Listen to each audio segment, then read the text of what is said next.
জীবনে হেরে গেছি বহুবার, কিন্তু কখনো হাল ছাড়িনি। জীবনে চাওয়া পাওয়া ছিল বহুত কিছুই, কিন্তু অনেক কিছুই আছে যেগুলি না পাওয়া হয়ে রয়ে গিয়েছে।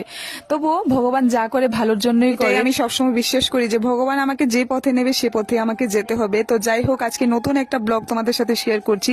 এটা না আমার কাছে অনেক স্পেশাল ব্লগ, কারণ আমি ছোটবেলা থেকে এটা বিশ্বাস করি যে নিজে কিছু করতে হবে, কারণ সেলফ ডিপেন্ডেন্ট হওয়া আজকালকার জেনারেশনে খুবই জরুরি। তো আজকে সেই জার্নিটাই তোমাদের সাথে শেয়ার করছি। আমি আর রাহুল মিলে ছোট্ট একটা বিজনেস শুরু করেছি, যেটা করতে আমাদের অনেক পরিশ্রম লেগেছে, অনেক শ্রম দিতে হয়েছে, অনেকটা সময় দিতে লেগেছে। তো সেটা স্বাভাবিক, সবাইকেই করতে হয়। নিজের পায়ে নিজে দাঁড়িয়ে কিছু খেতে হলে কিছু তো পরিশ্রম করতেই হবে।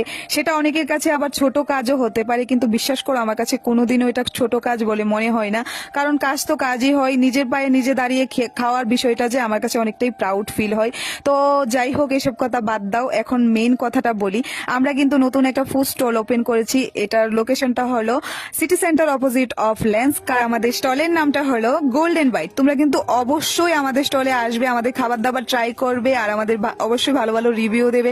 আর যেটার মধ্যে প্রবলেম থাকবে অবশ্যই সেটা বলবে, আমরা এটাকে আরো বেটার করার চেষ্টা করব। তো তোমাদের থেকে আমরা অফুরন্ত ভালোবাসা চাইছি, তোমরা কিন্তু অবশ্যই আমাদের স্টলে আসবে। আর আমার ভিডিওটা দেখে যারা যারা আসবে অবশ্যই কিন্তু আমাকে গিয়ে বলবে যে তোমার ভিডিও দেখে এসছি, সেটা কিন্তু আমার অনেকটাই ভালো লাগবে।